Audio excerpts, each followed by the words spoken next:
It was supposed to be the best women's day of my life. I had imagined everything perfectly. Roses, dinner, maybe even a little surprise from Jake. We had been together for almost 3 years, and although he wasn't the most romantic guy in the world, I knew he cared. Or at least, I thought I did. That morning, I woke up and stretched my arms, expecting to feel Jake next to me. But his side of the bed was empty and cold. I frowned, sitting up. He usually stayed in bed a little longer on special days, but today he was gone. I reached for my phone, hoping to see a message. Maybe something sweet, something small. A simple "Good morning, babe. Happy Women's Day" would have been enough. But when I unlocked the screen, there was nothing. Just a couple of work emails and notifications from social media. I sighed and got out of bed. Maybe he was planning something and didn't want to give it away too soon. Maybe he had left early to prepare a surprise. That thought made me feel a little better. I went through my usual morning routine: shower, makeup, a quick breakfast. At work, the office was filled with flowers and chocolates from husbands and boyfriends. Some of my co-workers were already showing off their gifts, posting pictures in our group chat. I scrolled through the messages, trying not to feel left out. Maybe Jake was waiting until the evening. Maybe he wanted to surprise me in person instead of just sending a text. Hours passed. By lunchtime, I was feeling restless. I kept checking my phone, waiting for something, anything from him. But there was nothing. No call. No message. Then, at around 3 p.m., my phone buzzed. I grabbed it quickly, my heart beating faster. It was from Mia, my best friend. I think I just saw Jake at the mall. And he's not alone. I frowned, reading the message twice. My hands felt cold. What did she mean? Not alone. I quickly typed back. With who? Mia took a few seconds to reply. Those seconds felt like an eternity. Then the message came through. With a girl. I don't know her. They're at the jewelry store. My stomach dropped. My fingers tightened around the phone. I reread the message, hoping I had misunderstood something. Jewelry store. That could only mean one thing. A ring. For a second, I felt a spark of hope. Maybe he was buying something for me. Maybe this was the big surprise. But then, why was he with another girl? Why wasn't he alone? I felt my throat tighten. My body moved before my brain could fully process the situation. I grabbed my bag and stood up. I need to leave early, I told my boss. I didn't wait for a response. My hands were shaking as I ordered a cab to the mall. The entire ride, my mind raced through possibilities. Maybe Mia was mistaken. Maybe it was nothing. Maybe. No. I had seen enough movies. I knew how these stories ended. When the cab pulled up to the mall entrance, I jumped out, barely noticing the people around me. My legs felt weak, but I forced myself to move quickly. The jewelry store was on the second floor. I took the escalator 2 steps at a time. My heart pounded so loudly I could hear it in my ears. Then I saw him, Jake, standing at the glass counter, laughing, and next to him, her, a blonde in a tight dress, her manicured fingers resting lightly on his arm as she leaned in to look at a ring. I stopped walking. My entire body froze. I should have gone over there, should have demanded answers, should have screamed, slapped someone something. But I just stood there, watching, my entire body numb. Jake picked up a small velvet box and opened it. He smiled at her. Smiled. The same smile he used to give me. I felt my breath come out in short, shallow bursts. My mind tried to find a logical explanation, but my heart already knew the truth. Mia appeared beside me. I hadn't even noticed she was there. She put a hand on my arm gently, her voice barely above a whisper. "I'm so sorry," she said. My throat was dry. My hands felt like ice. "Who is she?" I forced myself to ask. Mia hesitated. Then she said the words that shattered my world completely. "I don't know her name, but I've seen her before." My stomach twisted into a painful knot. Before. Not just today. Not just some random woman. This wasn't the first time. My fingers clenched into fists, my nails digging into my palms. My vision blurred at the edges, but I forced myself to stay in control. I wouldn't break down here. Not in front of them. Not in front of her. Not yet. I took a slow, shaky breath, forcing my legs to move. Each step toward the jewelry store felt like I was walking through quicksand, my mind screaming at me to stop, to turn around, to pretend I never saw any of this. But I couldn't. Not now. Not after everything. Jake's back was still turned to me. The girl beside him leaned in closer, pointing at something inside the glass case. Her voice was soft, teasing. I didn't need to hear the words to know what was happening. The way she touched his arm, the way he smiled at her, it was all too familiar. A part of me wanted to wait, to let this play out, to see how far he would go. But the other part, the part that was burning with rage, refused to stay silent. I stepped forward until I was close enough to see the reflection of my own face in the glass case. My eyes met Jake's in the reflection, and for a second, everything froze. His smile faded. His body tensed. I watched as his mind tried to catch up with reality, as he realized there was no way to explain this away. The girl beside him turned, confused at his sudden change in expression. Then her gaze followed his, landing on me. She looked young. Too young. Her blonde curls framed her face perfectly, her makeup flawless, her dress too tight, too perfect. She didn't look like the kind of girl who got played. She looked like the kind of girl who knew exactly what she was doing. Jake finally turned fully toward me, his mouth opening, closing, then opening again, like he was searching for the right words. I waited. I wanted to hear what he had to say. I wanted to know if he'd lie straight to my face, but he didn't get the chance. I reached out, grabbed the small velvet box from his hands, and flipped it open. A silver ring with a diamond in the center sat inside, sparkling under the bright store lights. My stomach twisted painfully. "So," I said, my voice steady despite the fire burning inside me. "Who's this for?" The girl's eyes widened slightly, and she took a small step back. Jake ran a hand through his hair, his face pale. "It's not what you think," he finally said, but even he didn't sound convinced. I let out a short, humorless laugh. "Oh, because it looks exactly like what I think." I held up the ring between my fingers, letting it catch the light. "Unless you've suddenly decided to propose to me in the middle of a shopping trip with another woman." Jake reached for the ring, but I pulled my hand back. He sighed, rubbing his face. "Can we talk about this somewhere else?" "Why?" Embarrassed, I gestured around us. A few shoppers had slowed down, pretending not to stare, but clearly listening. "Or just worried about how you're gonna lie your way out of this one." The girl finally spoke. Her voice was smooth, confident. "I think I should go." I turned to her sharply. "No, stay. I'd love to know who you are." She hesitated, glancing at Jake, waiting for him to say something. When he didn't, she squared her shoulders. "My name's Emily." The name meant nothing to me. Not a co-worker, not a mutual friend, just some girl. I nodded slowly. "And how do you know my boyfriend?" She blinked, her confidence wavering. He told me you two broke up." The words hit like a slap. The room seemed to tilt for a second, but I forced myself to stay standing. Jake groaned, rubbing his temples. "Look, I can explain." "Explain." I turned back to him, my voice sharp. "You told her we broke up?" He let out a breath, frustrated. "I was going to tell you. I didn't know how." My fingers tightened around the ring box. "So, instead of breaking up with me, you just started shopping for rings with someone else?" He didn't answer. He didn't have to.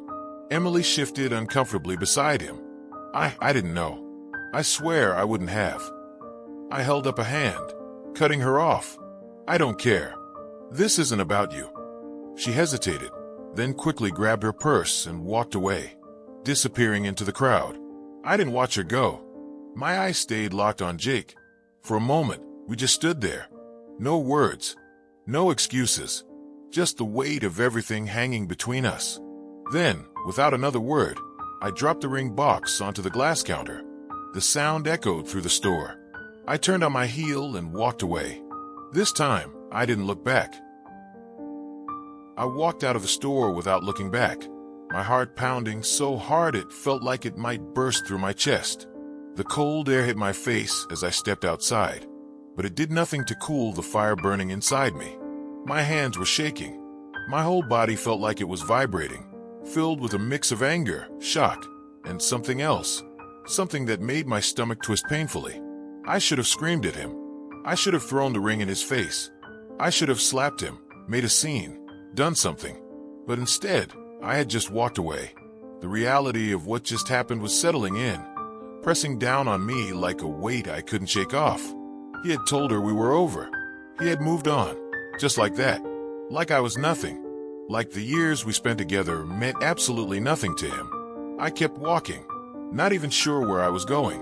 The city lights blurred around me, my vision unfocused. My mind was racing, trying to piece everything together, trying to understand how the hell I had ended up here. A part of me wanted to go home, lock the door, and curl up in bed, pretending none of this had happened. But another part, the angrier part, refused to just let this go. My phone buzzed in my pocket. I ignored it. I already knew who it was. I kept walking. Minutes passed, maybe even an hour. My feet finally stopped in front of a bar, a small, dimly lit place I had never been to before. It wasn't crowded, just a few people scattered around, lost in their own worlds. It was exactly what I needed. I walked in and took a seat at the bar. The bartender, a guy with tired eyes and a 5 o'clock shadow, glanced at me but didn't say anything. "Whiskey," I said, my voice steadier than I expected. He nodded, poured a drink, and set it in front of me. I grabbed it and took a sip, the burn spreading through my chest. I pulled out my phone, staring at the screen. Missed calls, texts, all from Jake. I exhaled sharply and opened the messages. "Jake, please talk to me. Jake, I swear it's not what you think. Jake, can we meet? I need to explain." I let out a bitter laugh. Explain? What was there to explain? He was shopping for a ring with another woman. He told her we were over. What more did I need to know? I didn't respond. I just took another sip of my drink, letting the warmth numb me. "Rough night?" a voice asked from beside me. I turned slightly and saw a guy sitting a few seats away. He looked around my age, dark hair, sharp jawline. His eyes were curious, but not pushy. "You could say that," I muttered. He nodded as if he understood. "Want to talk about it?" I let out a dry chuckle. "Not really." "Fair enough." He took a sip of his drink. "But if you change your mind, I'm a great listener." I studied him for a second, debating whether I should just brush him off. But something about his calmness, his lack of pressure, made me answer. "My boyfriend, ex-boyfriend I guess, was shopping for a ring with another girl today," I said, surprising myself with how easily the words came out. He raised an eyebrow. "Damn, that's rough." "Yeah." I stared at my drink. He told her we were broken up. I didn't even know we were broken up. The guy let out a low whistle. "That's cold." I shrugged, even though my chest ached. I guess he didn't have the guts to do it properly. "Sounds like a coward," he said. I looked at him, really looked at him this time. "Yeah," I said. "He is." For the first time that night, I felt something shift inside me. A realization. I had spent so much time loving Jake, trusting him, believing in us, and he had thrown it all away. Not even with the decency of a proper breakup, but by lying, sneaking around, making decisions about our relationship without me. I finished my drink and signaled for another. The bartender poured it without a word. "You got a plan?" the guy asked. "A plan?" "Yeah, for what you're gonna do next." I thought about it. I had spent the last few hours running on pure emotion, shock, rage, heartbreak. But what now? Was I just going to wallow in this forever? I glanced at my phone again. More messages from Jake. "Jake, please. Just let me explain. Jake, I made a mistake. I was going to tell you." A mistake. That's what he called it. I set my phone down and looked at the guy beside me. "Yeah," I said, surprising myself with the certainty in my voice. "I think I do." He smiled. "Good." I picked up my glass and took a slow sip. Maybe I didn't have all the details figured out yet, but one thing was clear. I wasn't going to let Jake control this narrative. He made his choices. Now it was my turn. I woke up the next morning with a headache pounding against my skull, and the familiar weight of the previous night's events still pressing down on me. It wasn't the alcohol that was making my head hurt, but the reality of what I had learned. Jake had lied to me about us, about her, about everything. And for some reason, I couldn't shake off the image of him standing there, pretending like nothing had ever happened between us. Like I was just some chapter in his life he was ready to close. I reached for my phone, still not entirely sure what I was hoping for, but I unlocked it anyway. More messages from Jake. At this point, I had stopped reading them after the 10th or so. Same thing over and over. Apologies, explanations, promises to make it right. How could he make it right when everything he had done felt so wrong? I hadn't answered him. Not yet. I pulled the covers off me, feeling the chill in the air hit my bare skin. The silence in my apartment was suffocating. Everything felt still, like the world was waiting for me to make a move. But what move could I make? What was I supposed to do? I couldn't undo what had happened. I couldn't take away the images that kept flashing in my mind of him, of her, of everything falling apart in front of me. I stood up, walking over to the window. The city outside was still waking up, people hustling to work, the streets busy with the usual morning rush. For a second, I almost envied them. They didn't have to deal with the mess I was in. They didn't have to wrestle with the reality that the person they trusted most in the world had shattered their heart. I turned away from the window, my feet moving on autopilot as I went to make myself a cup of coffee. My hands were still shaking, and I couldn't help but think about how much easier everything would be if I could just forget. If I could just walk away and pretend none of it had happened. But I couldn't. I was angry, hurt, confused, and I needed answers. The phone buzzed again, but I didn't even check it this time. I knew it was Jake. I knew it was him asking for another chance, trying to get me to listen to him. But I didn't want to hear it. I didn't want him to try to explain away what he had done, especially when it had been so clear.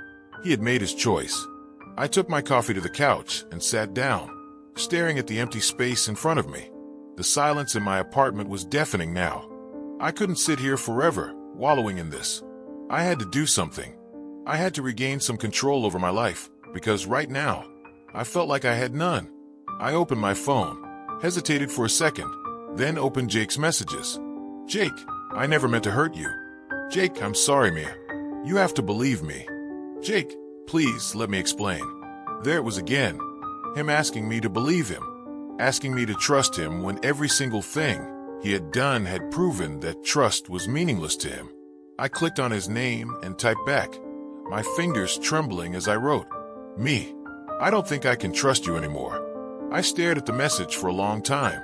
I almost deleted it, but I didn't. Instead, I hit send. The seconds that followed felt like an eternity. I set the phone down on the coffee table, unable to look at it. But I knew, deep down, he would respond. He always did. Jake never gave up, never stopped trying. And as I sat there, the anxiety of waiting built up inside me. What if he didn't understand? What if he kept pushing me, kept calling, texting, until I couldn't escape him? I knew what I had to do, but that didn't make it any easier. The phone buzzed again, and this time, I forced myself to look. Jake, Mia, please. You don't understand. She means nothing. You mean everything. I felt my stomach twist. The words should have comforted me. They should have made me feel wanted, loved even, but they only made me feel small. How many times had he told me that before? How many times had I believed it, only to be let down? I thought about his words, about the woman I had seen in the store with him, and the ring that wasn't for me, the ring that meant everything to him and nothing to me. I felt betrayed. I felt stupid.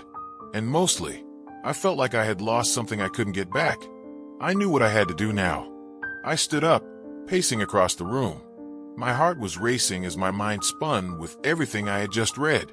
He was still trying to manipulate me, trying to make me feel guilty for something that wasn't my fault. He was playing me like he always did. I grabbed my keys from the counter and made my way to the door. I didn't have a destination in mind, but I knew I had to get out of that apartment. I couldn't sit there any longer, waiting for him to apologize his way back into my life. I needed to feel something else. I needed a break from this pain. As I stepped into the elevator, I looked at my phone one last time. No new messages from Jake, but I wasn't holding my breath anymore. I wasn't waiting for him to fix this. I was fixing it for myself. The elevator doors opened, and I walked out into the street. The air was cold, but it felt good against my skin. a small reminder that the world was still moving, even when my own world felt like it had stopped. I walked for a while, not really sure where I was going. I passed by familiar places I'd been with Jake, and the memories hit me harder than I expected. But with each step, I felt the weight of the past week lifting. Slowly, the anger started to take over, drowning out the pain. I wasn't going to let him control me anymore. I wasn't going to let him win. And with every step I took, I felt a little freer. I couldn't escape the feeling that I was walking away from something important. But what was I really walking away from? The lies? The betrayal? Or was it the hope that maybe, just maybe, things could be fixed? Every step I took felt like a moment of freedom, but it also felt like a death sentence to the relationship I had once believed in. My phone buzzed again. I had gotten so used to it now that I barely flinched. It was Jake, of course. What else could it be? I took a deep breath, tried to ignore the sudden tightness in my chest, and glanced at the screen. Jake. Mia, please don't do this. You're all I've ever wanted. Please don't walk away. It was like a punch to my stomach. Every part of me wanted to throw my phone away, to block him out completely, but something kept me from doing it. A part of me still wanted to hear him out, to believe him again, even after everything. I stopped walking, standing in the middle of the sidewalk as people passed me by, completely unaware of the storm raging inside me. My finger hovered over the screen for a moment before I typed out a response. Me, if I'm all you've ever wanted, then why did you lie? Why did you hide things from me? I don't understand, Jake. I hit send, almost immediately regretting it. What was I even expecting? That he would suddenly admit his wrongs and beg for my forgiveness? The fantasy I had been holding on to for so long was nothing more than a childish hope. There was no way he could fix this. There was no way he could make it right. I kept walking, feeling the cold air cut through me like a knife. The world around me felt blurry, disconnected. People were walking, talking, living their lives as if everything was normal. But for me, nothing felt normal anymore. I decided to stop at a cafe. I needed something warm, something to distract me from the chaos inside my head. As I entered, the warm scent of freshly brewed coffee hit me immediately. It was comforting, familiar. I stood in line for a few moments, still caught up in my thoughts, when I felt my phone vibrate again. This time, I knew exactly who it was. Jake. I don't want to lose you, Mia. Please. We can work this out. I'll prove to you that I love you. I didn't know why I was still reading his messages. Maybe I was just trying to find some shred of hope, some small part of him that was still genuine. But with every word, it was clear that he was still only thinking of himself, still trying to convince me to forgive him. I stared at the message, feeling the anger start to boil inside me. How could he? How could he think that I would ever believe that after everything he'd done, after the way he hurt me, made me question myself, made me feel like I wasn't enough? I closed my eyes for a second, fighting the tears that threatened to fall. I couldn't cry here. Not in public, not in front of strangers, not for him. I ordered a coffee and sat by the window, letting the warmth of the cup seep into my hands. I stared outside, not really seeing anything in particular. The sound of the city blended into a dull hum, and for a second, I almost felt numb. Maybe it was better that way. Maybe I didn't need to feel all of this pain at once. The more I thought about it, the more I realized how long this had been building, how many little things I had ignored, how many red flags I had brushed aside because I didn't want to believe the truth. I had let myself fall so deeply in love with him that I couldn't see how toxic he had become. And now I was the one left to pick up the pieces. I let out a long breath, tapping my finger on the edge of the coffee cup. I felt lost, unsure of what to do next. I was angry, yes, but I also felt small, like I was a fool who had let herself be played. I hated that feeling. I hated how powerless I felt. I checked my phone again. Jake had messaged me again. Jake.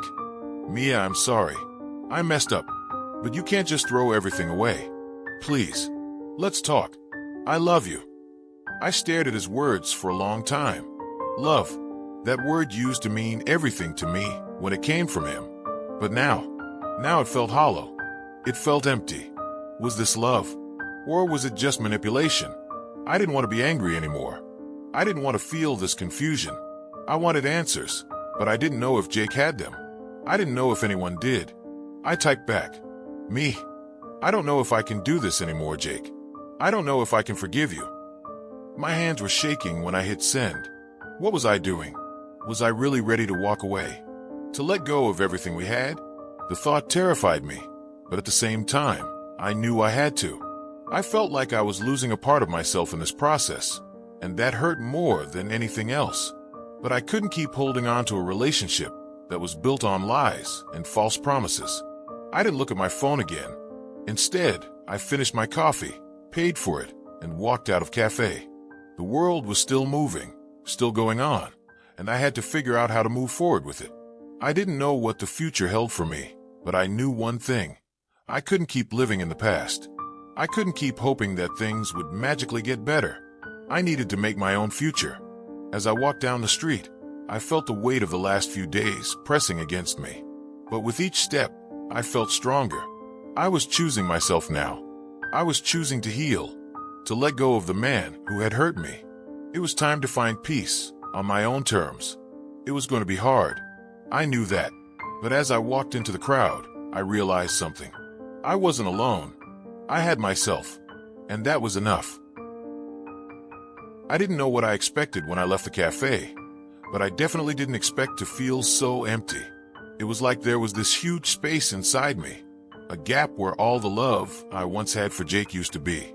I tried to fill it with other things, the bustle of the street, the sound of distant conversations, the movement of people around me, but nothing worked.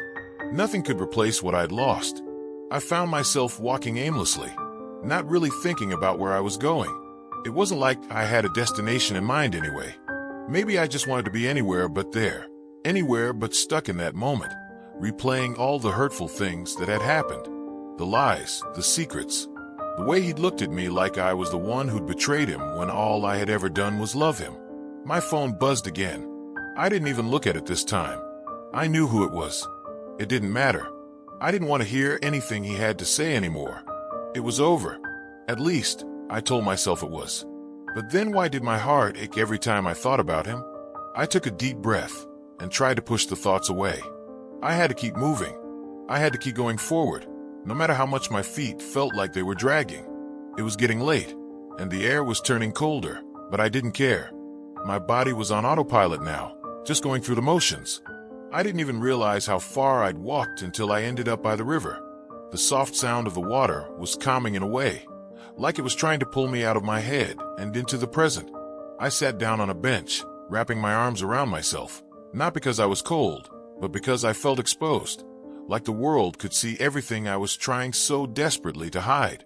I pulled my phone out, staring at it for a long moment before unlocking it. There was still one unread message from Jake. The text blinked up at me like it was daring me to open it. "Jake, Mia, I love you. I'm sorry for everything. Please, I need to explain. Just give me a chance to make it right. You can't just throw everything away." I stared at the message for a while, my thumb hovering over the screen. What was I supposed to say to that? How could I explain to him that I wasn't throwing everything away, but I was choosing to save myself instead? How could I explain that I was tired of being the one who always made excuses for him? Tired of believing that somehow, if I loved him enough, everything would be okay? I thought back to all the times I'd made excuses for Jake's behavior. The way he'd canceled plans at the last minute. The way he'd become distant, always too busy to make time for me. The way he had changed, little by little, until I didn't recognize him anymore. But I had ignored it all. I had convinced myself that love would fix it, that if I was just patient enough, he'd come back to me. But now I realized the truth. Love couldn't fix him, and I couldn't fix him either. I typed a response, my fingers moving faster than I could think. "Me, I can't keep doing this, Jake. I can't keep waiting for you to change, to be the person I want you to be. I have to let go." I hit send before I could second guess myself. There was no turning back now. I sat back on the bench, my phone still in my hand, waiting for his reply. But nothing came. The screen stayed blank. The silence around me felt louder than ever. I tried not to care. I tried to convince myself that I was doing the right thing. that this was my moment of strength, the moment I finally chose myself over the person who had never truly chosen me. But the more I sat there, the more the weight of the decision started to settle in. I was really doing this. I was walking away from the man I had loved so deeply, the man I thought I would spend my life with. But even as the thought hit me, a strange calm washed over me. Maybe it was the quiet of the river or the soft evening breeze, but I felt something I hadn't felt in a long time: peace. It wasn't easy. It wasn't perfect, but it was what I needed. I stared out at the water, letting my thoughts drift away with it. There were still so many things I didn't understand, so many unanswered questions, so many moments that didn't make sense. But I knew one thing for sure. I was stronger than I had been before. Stronger because I had finally chosen to stand up for myself. I had finally found the courage to say enough. I stayed there for a while, watching the ripples on the surface of the river, trying to clear my mind. I thought about everything that had led me here, the arguments, the silence, the broken promises. I thought about how long I had let myself be dragged through all of it. And then I thought about what came next. It was a scary thought. The future had always felt like a blurry, distant thing, something I didn't need to worry about because I was so focused on the present. But now, the future felt so real. It was a place I had to face on my own. But maybe that wasn't such a bad thing. Maybe it was time to build a life that was mine, a life where I didn't have to carry someone else's weight. I was done being in relationships that didn't serve me. I was done making excuses for people who didn't deserve my time. I stood up, feeling a bit lighter than I had in hours. I took a deep breath, letting the cool air fill my lungs. I wasn't sure what I was going to do next, but I knew that for the first time in a long while, I had a choice. And that was enough. I walked away from the river, my phone still in my hand. I didn't check it again. I didn't need to. I had already made my decision, and there was no going back. The future was waiting for me, and I was ready to face it, on my own terms. It's strange how quickly things can change. 1 minute, I felt like my world was falling apart, and the next, I found myself standing on the edge of a new beginning. But it didn't feel like a beginning. It didn't feel like anything but a void, a quiet emptiness that I didn't know how to fill. I kept walking, my steps slow but steady, my mind racing with 1,000 different thoughts. The decision had been made. I'd ended things with Jake.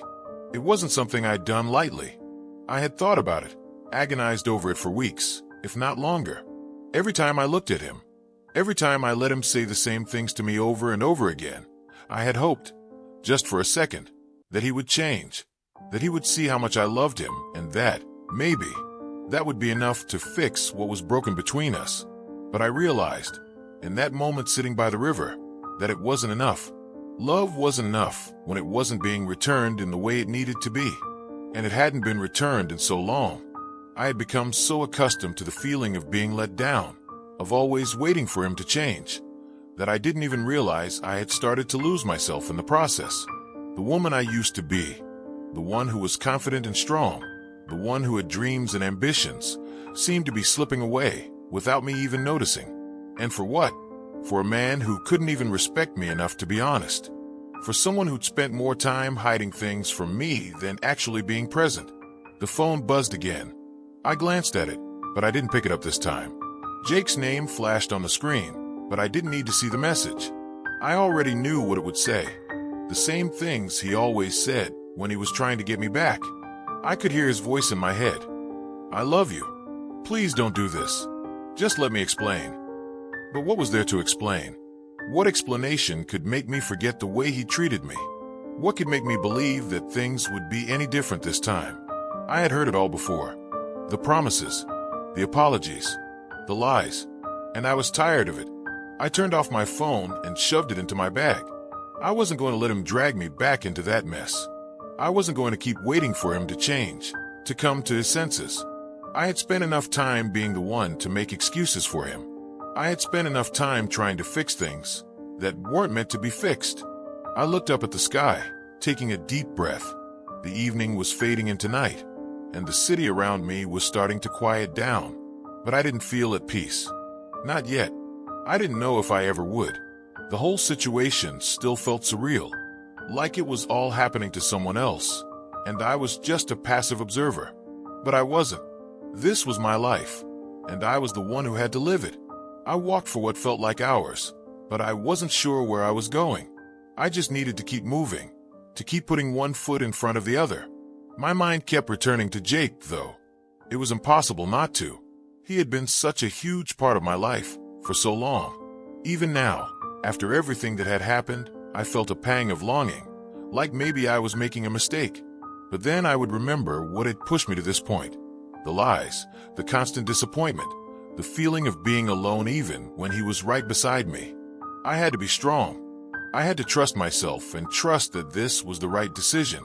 As I continued walking, I found myself back in the neighborhood where I had lived when we first started dating. The place where everything had been so simple and full of hope.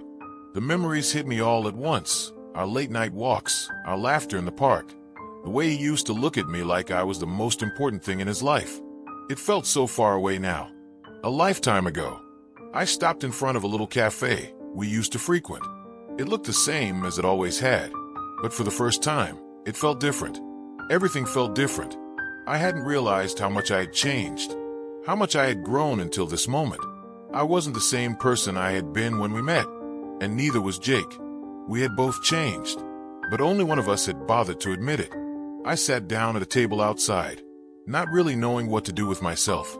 My phone buzzed again, but this time, I didn't even flinch. I just stared at the street, watching the people go by. Some of them were smiling, talking, laughing, and for a brief moment, I felt a twinge of envy. They seemed so carefree, so happy.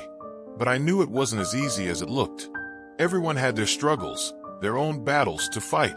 I was just starting to feel a little more centered when I heard a familiar voice. I didn't need to look up to know who it was. It was Jake. I turned slowly, my heart pounding in my chest. I had prepared myself for this moment, but that didn't make it any easier.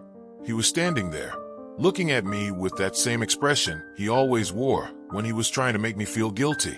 His eyes were wide, filled with the same desperation that had been there in his messages. "Mia," he said, his voice soft but urgent. "Please, you can't just walk away from everything we've built. I can't lose you." I opened my mouth to respond, but nothing came out. The words were stuck in my throat. What was there to say to him now? I had already made my decision. I had already told him how I felt. And yet, here he was, still trying to pull me back into his world. "I love you," he continued, stepping closer. "I'm sorry. I've messed up, but I swear I'll change. Just give me a chance." I shook my head, the weight of his words sinking in deeper than I wanted to admit. I couldn't go back. I couldn't go through this again. Not after everything. "I don't know if I can believe you anymore, Jake," I said, my voice trembling slightly. "I don't know if I even know who you are anymore." He flinched at my words, but I didn't feel the satisfaction I thought I would. I didn't feel the anger or the relief. I just felt empty. "You don't understand," he said, his voice cracking. "I've been trying to figure things out. Please, Mia, don't do this." But I already had. "I have to go," I said, standing up from the table, the finality in my voice more powerful than I had intended. "I'm sorry, but I can't be the person you want me to be anymore. I'm choosing me." And with that, I walked away. It had been 2 weeks since that awful night, and every moment felt like I was walking through a fog. I still couldn't get the image of Mia's face out of my head. The way her eyes held a mixture of disbelief and hurt when she confronted me. I knew I messed up, and no amount of apologizing or trying to make it right would ever undo the damage. But there was something else, something deeper than guilt, that gnawed at me. It was this feeling that maybe I wasn't the person I thought I was. I had always prided myself on being straightforward, honest, and loyal. But now, I wasn't sure if I even recognized myself anymore. I spent most of my days avoiding Mia. I didn't know what to say to her. Every time I saw her, it was like the weight of what I'd done crushed me all over again. She deserved more than I could give her now, and I couldn't even bring myself to apologize properly. Not because I didn't want to, but because I didn't think it would mean anything anymore. Could words ever fix this? I was sitting in my apartment, staring at my phone, contemplating whether or not to reach out to Mia. I had a message from her earlier that week, but I hadn't opened it. I knew it was just her trying to tell me things were over, and I wasn't sure if I was ready for that confirmation. A knock on the door startled me. I wasn't expecting anyone, but the timing felt strange. Reluctantly, I got up and opened it. My heart sank when I saw who it was. It was Mia. She was standing there, looking as beautiful as ever, but her eyes were tired, like she hadn't slept in days.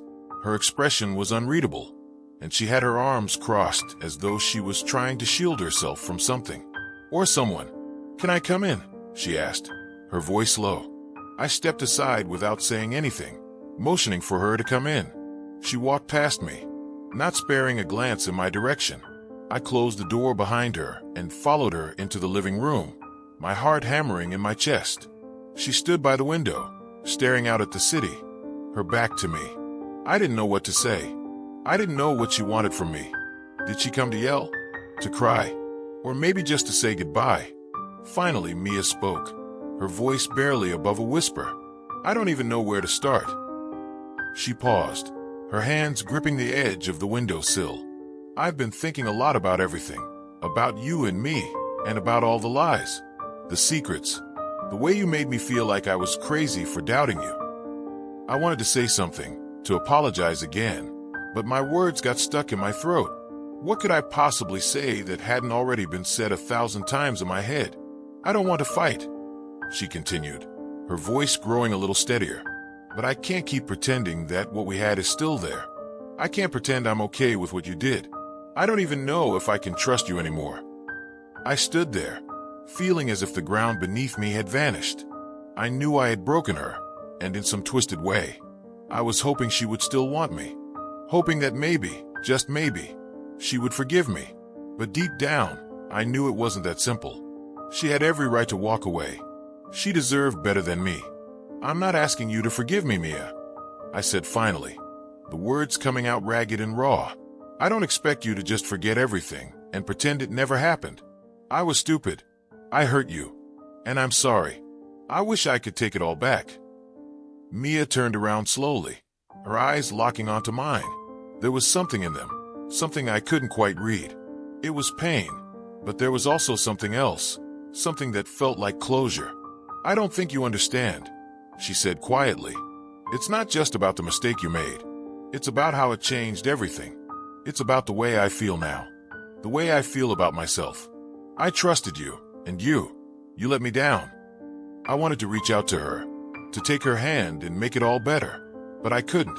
I knew she needed space, needed time to figure things out on her own. And honestly, so did I. "I think it's over," she said, her voice shaking as if the words were too heavy for her to carry. "I think we're done." A wave of sadness crashed over me. But it wasn't just because of losing her. It was because I knew she was right. I had lost the best thing that had ever happened to me, and now there was nothing I could do to fix it. I watched her for a moment, trying to memorize the way she looked, how her hair fell just slightly over her shoulder, how her lips trembled as she spoke, how her eyes seemed to be searching for something she could no longer find. I wanted to say something, to change her mind, but I knew that wasn't fair to her. I had to let her go. "I understand," I said quietly, my voice breaking. "I'm not going to try to change your mind. I know what I've done, and I know I don't deserve a second chance. But I need you to know that I'll always care about you. You'll always mean something to me." Mia's eyes softened, just for a second, and she gave me a small nod. "I'll always care about you too," she whispered. "But sometimes love isn't enough, and we have to let go before we lose ourselves." There was a long silence between us, one that spoke louder than any words could. I could feel my chest tightening as she turned to walk toward the door, but I didn't stop her. I couldn't. As she opened the door to leave, Mia hesitated for just a moment. "Goodbye, Jake," she said softly, her voice thick with emotion. And then she was gone. I stood there for a long time after she left, the silence of the apartment settling around me like a heavy fog. I didn't know what to do with myself now. I felt empty, like a piece of me had been ripped away, and there was no way to fill the void. Mia was right. Sometimes love wasn't enough, and this was one of those times. But even though it hurt, I knew she was better off without me. She deserved more than what I could give, and I could only hope that someday she would find the happiness I couldn't offer her. As for me, I wasn't sure what the future held, but for the first time in a long while, I didn't have all the answers. And maybe that was okay, because sometimes letting go was the hardest thing to do, but it was also the right thing, and that was something I could live with. Thank you very much for watching. Did you like this story? Like, subscribe, and write a comment about your opinion.